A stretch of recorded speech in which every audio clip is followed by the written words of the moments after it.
Et bien le bonjour YouTube, aujourd'hui petite vidéo sur le voyage qu'on a fait aux Cévennes courant mois de juillet. Donc allez, c'est parti. Donc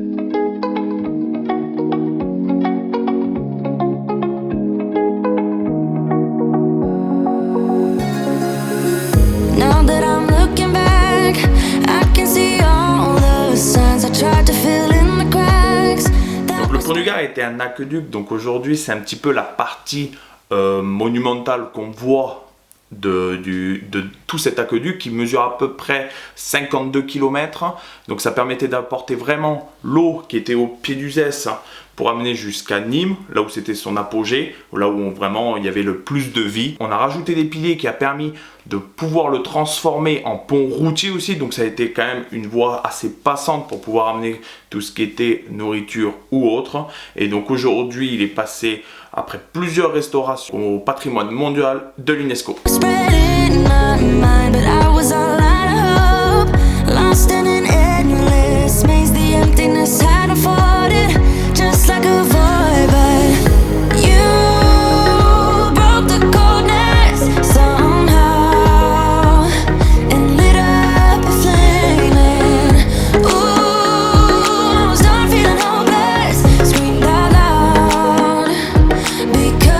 Donc la suite de notre aventure nous a amené au musée Haribo, c'est là où se trouve l'usine Haribo, donc du fameux bonbon allemand, médiatisé donc chez nous, et aujourd'hui c'est quand même un des bonbons les plus vendus au monde. Aujourd'hui, qu'est-ce qu'on peut y découvrir dedans? Un peu les secrets de fabrication, on va voir les différents moules, ainsi que voir un petit peu comment ça fonctionne et qu'est-ce qui compose un bonbon. Donc c'est une visite qui est quand même relativement intéressante.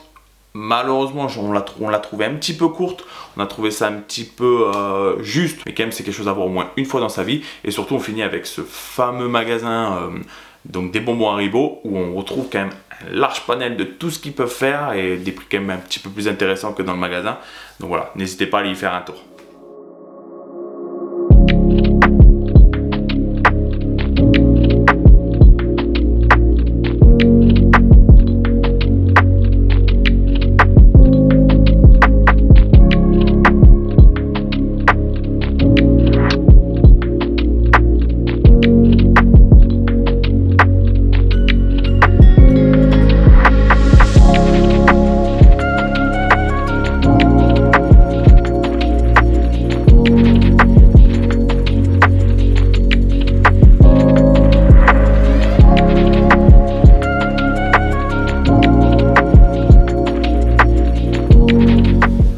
Pour continuer, on a visité donc le musée 1900, donc c'est un petit musée qui a été, qui est pas un musée public, mais qui est plutôt un musée privé. Donc en fait, c'est pas tenu par l'État ou autre, c'est vraiment tenu par un particulier en lui-même qui a créé ce musée.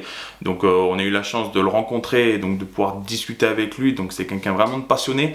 Donc c'est vraiment son père qui a concrétisé environ 50 ans de sa vie pour pouvoir amasser environ toutes ces richesses en fait, parce que c'est vraiment des objets qu'on retrouve plus aujourd'hui. Donc 50 ans de sa vie, il a été consacré à ça. Donc son fils qu'on a pu rencontrer aujourd'hui reprend un petit peu les rênes de ce musée, qui permet vraiment aujourd'hui de voir des choses qu'on n'aurait plus la chance de visiter et de voir. Et vraiment c'est quelque chose à voir et vraiment à découvrir. Ça paye pas de mine au départ et finalement ça a été quand même un de nos coups de cœur pendant ce voyage. On a passé plus de 5 heures à l'intérieur, des milliers de photos avec des objets quand même rarissimes, dont nous qui sommes fans quand même de la photo et de la vidéo, une pièce complète avec des objets fantastiques.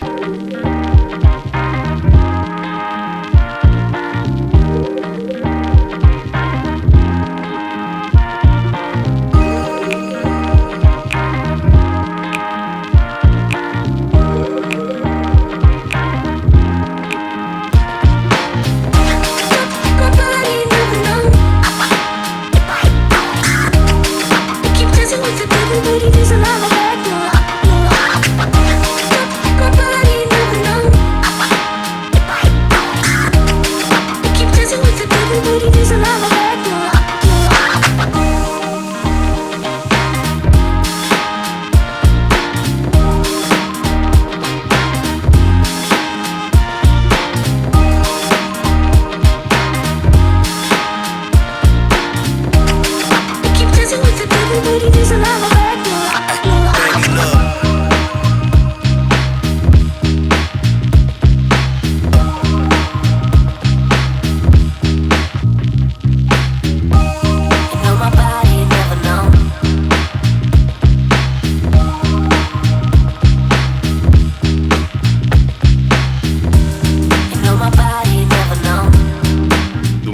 suite, on est parti donc du côté d'Anduze, là où on avait notre hôtel. Donc on a visité donc ce petit village quand même qui a tout son charme, avec ses petites rues piétonnes, ses petits magasins sympathiques. Donc c'est quand même quelque chose à voir. Malheureusement, faute de circonstances et faute de temps, j'ai pas pu vous faire quelques plans. Ça a été quand même un petit peu compliqué. On était en fin de journée. Bon, enfin, c'était pas l'idéal. Mais je vous conseille quand même d'aller le visiter et de pouvoir faire un petit tour dedans.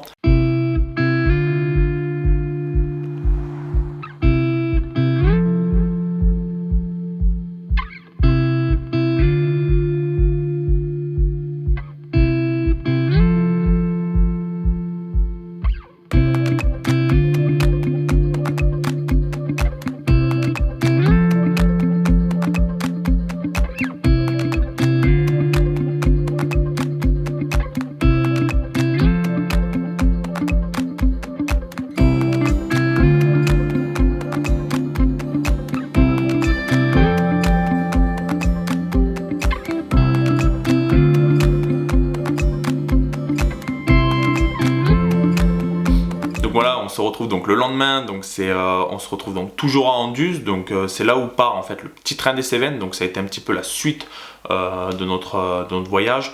Donc on a préféré donc partir du côté de Saint-Jean-du-Gard, mais en passant par le petit train des Cévennes. C'est vraiment quand même un petit train quand même qui a tout son charme. Donc c'est quelque chose donc c'est une locomotive qui est à vapeur. Donc ça marche au charbon, donc on les voit charger, on les voit faire. Ça a quand même ce petit côté, ce petit charme qu'on retrouve pas.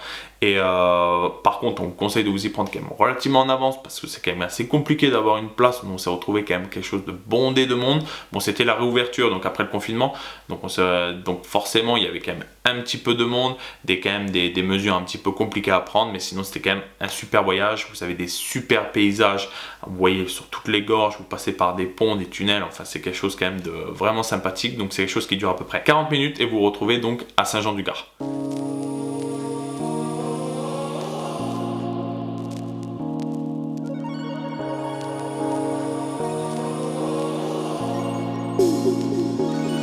On se retrouve à Saint-Jean-du-Gard donc pour environ 1 heure, 1 heure et demie de pause. Donc c'est à ce moment-là que vous pouvez voir un petit peu les différents wagons. Il y a différentes cabines, il y a quand même quelque chose, c'est ce petit charme quand même sympathique. Vous pouvez aussi visiter donc tout ce qui est locomotive.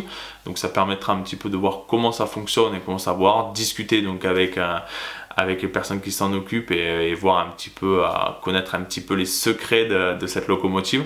Donc après vous repartez, donc à peu près donc toujours pour 40 minutes du côté d'Anduze. Après vous avez plusieurs choix qui s'offrent à vous, soit vous arrêtez à la Bambouserie et donc vous visitez la Bambouserie, sauf que le seul impératif c'est de revenir pour 1 heure précise pour pouvoir reprendre le petit train des Cévennes et finir à Anduze, là où sûrement vous avez garé votre véhicule. Soit sinon vous faites comme nous, vous continuez, vous retournez jusqu'à Anduze complètement, et à ce moment-là vous prenez votre véhicule et vous revenez donc du côté de la Bambouserie, sachant qu'il y a à peu près 5 minutes, 10 minutes de route, donc c'est pas non plus quelque chose d'exceptionnel, et au moins vous êtes tranquille, vous n'êtes pas stressé par l'heure ni rien pour pouvoir visiter quand même cet endroit quand même qui est super impressionnant.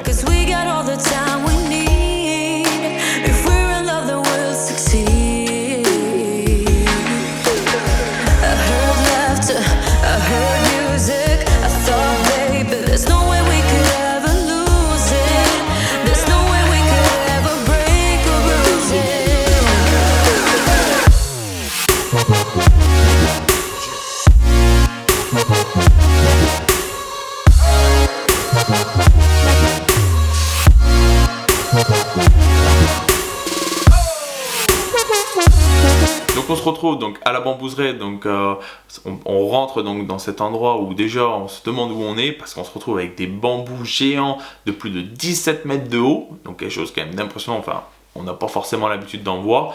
Donc on se retrouve avec plus de 240 espèces de bambous différents sur 1000 qui existent au monde.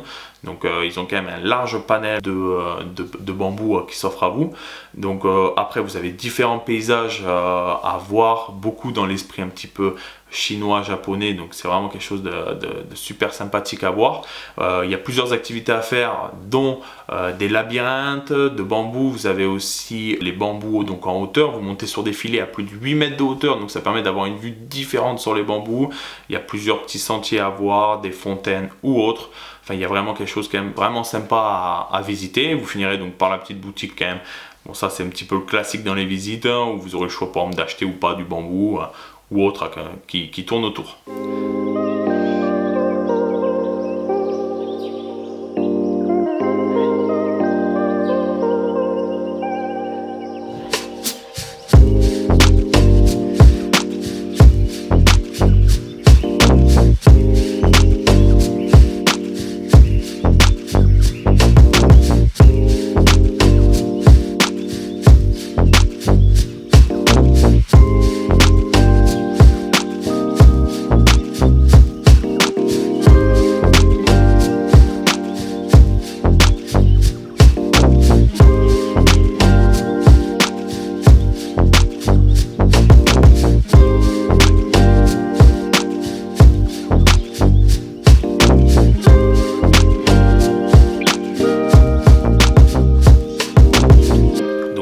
fin donc, de ce petit voyage qui a duré 2 jours. Donc c'est un petit week-end qu'on a passé donc, dans les Cévennes. Donc c'est vraiment quelque chose de sympathique qui n'était pas hors de prix en termes de budget. C'était vraiment surtout sur le nombre d'activités qu'on a pu faire. N'hésitez pas quand même, si vous voulez suivre encore nos aventures et suivre un petit peu nos voyages à nous, donc dans le monde entier, vous nous suivez donc sur les réseaux sociaux La Cabane Voyageuse. Sinon n'hésitez pas à s'abonner et à liker. À bientôt, ciao.